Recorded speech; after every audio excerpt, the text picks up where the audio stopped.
It was facing the other direction up until 7, but from 8, he's actually facing his opponent now. で逆立ちのまま前方向を維持して前進できるようになりました。 You can actually move forward while staying in the handstand.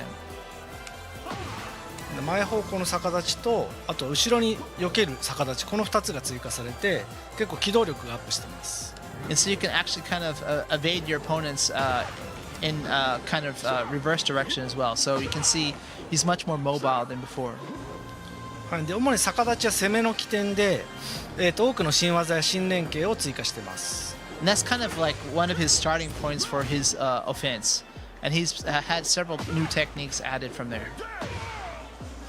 はい、こんな感じで逆立ちからこう座りに移行できる技が追加されたり、パワークラッシュだったり、 And new animations to transition from handstand to こう連携 relaxed から mode, 座りに行けたりし negativa, ます。 right? And then different sequences of attacks. Also a new power crash. はい、で続いて2つ目の構えがこの座りネガチーバですね。 And then negativa, the relaxed position.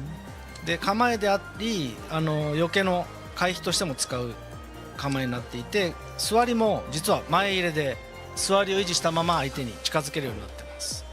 Like a MMA fighter みたいな。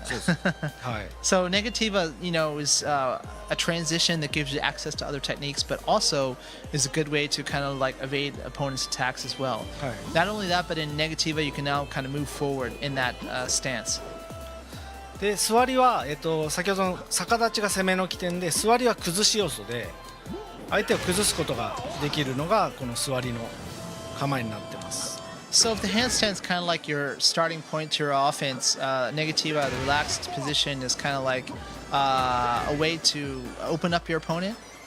こう下段からの、クリーンヒットでダウンが取れる下段が追加されて、エディがパワーアップするといったような新要素が入ってます。 So it has lots of low attacks. He also, if he does a clean hit from one of those low attacks, it actually knocks down the opponent and gives him kind of a buff. はい、でこのパワーアップは後で説明しますが、カポエイラの中で有名なマンジンガっていう秘術だったり魔術といったようなこう結構異名を持つマンジンガっていうものが追加されています。 And so the power up is kind of Nakatsu's going to explain in a bit more detail, but it gives him access to the Mandingo. It's like a kind of like a spiritual capabilities, I guess you could say. はい、で次にやっぱカポエイラを見直すにあたって派手で楽しい技を追加したいっていうところでダイナミックな動きを、いくつも追加しました。代表的なのがこのハーボジアハイヤですね。 And so, some of the thinking behind the revamping of the style was to make it even more like over the top and stand out in the dynamic animations. One of the major techniques he's just showing off right now is one of them. はい、あと、シャンゴーっていうこういうちょっと中間距離で胴抜きやポンケンといった似たような使い方ができる技が追加されています。 And this brand new move that he's doing now is kind of like using a Phoenix Smasher for Paul, in the sense that it's from kind of a mid-range attack that's quite strong. はい、であとはエディ待望のやっぱ鉄拳8はアグレッシブが、キーワードな、ゲーム性なので、初めてエディがスラッシュキックを搭載しています。 And since Tekken 8, the nature is supposed to be aggressive gameplay, offensive, etc., this is the first time Eddy gets a slash kick.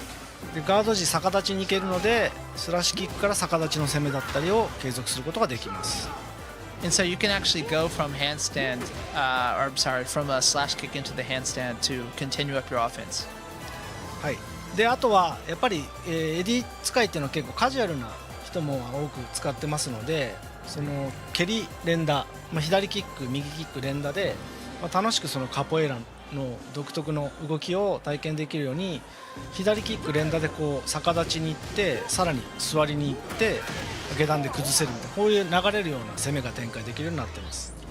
And so, since we realized that a lot of people are really attracted to Eddy when they're first picking up Tekken, especially, we wanted to make him very accessible. So simply pressing repeatedly the left attack transitions him to handstand attacks and then through to negativa. So it's quite easy to do all these kind of over-the-top capoeira actions. はい、右キックも同様にこういう感じでカポエラの特徴である踊ってるように戦うようなアクションができるようになってます。And so repeatedly pressing the right kick will do as Nakatsu's doing now, where it's kind of like a capoeira dance-like motion.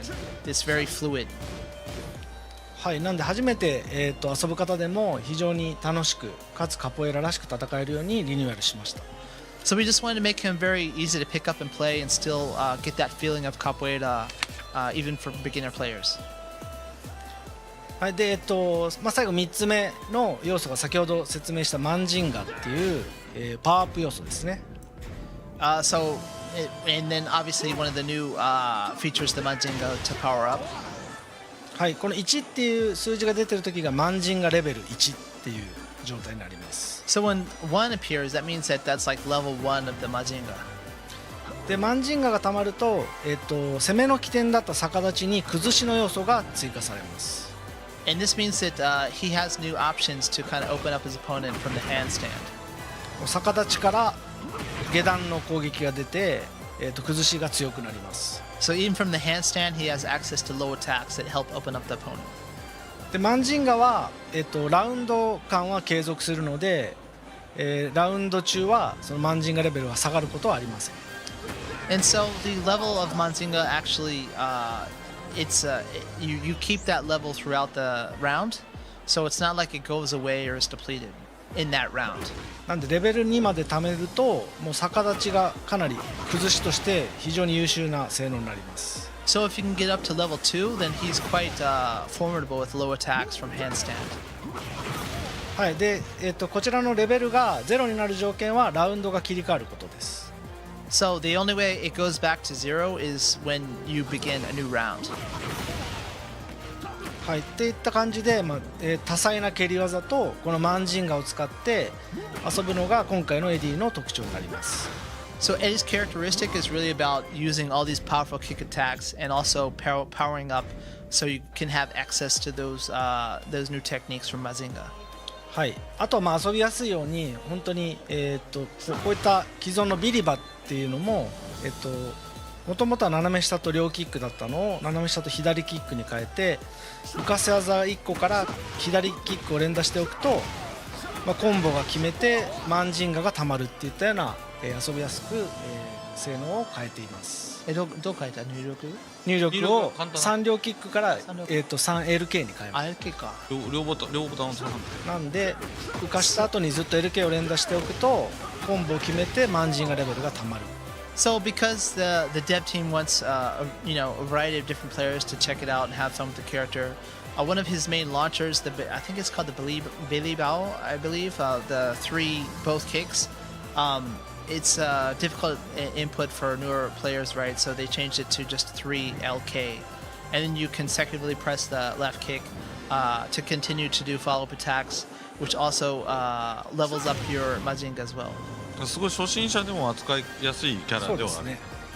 So yeah, I mean, even if you're new to Tekken, we'll help you check it out because he's quite accessible. なんでその分、その逆立ちからちょっと横に避ける動作だったり複雑化してた、逆立ちから一回しゃがむみたいなそういう動作を、なくすことで、新しくエディとして分かりやすくそして、楽しいキャラに仕上げました。And so his stances, like especially the handstand, etc., have been kind of streamlined to make it more easy and intuitive to play. はい、右キックも同様に、浮かした後に右キック連打しても結構コンボがつながるように、最後 LK をしてますけど、結構浮かした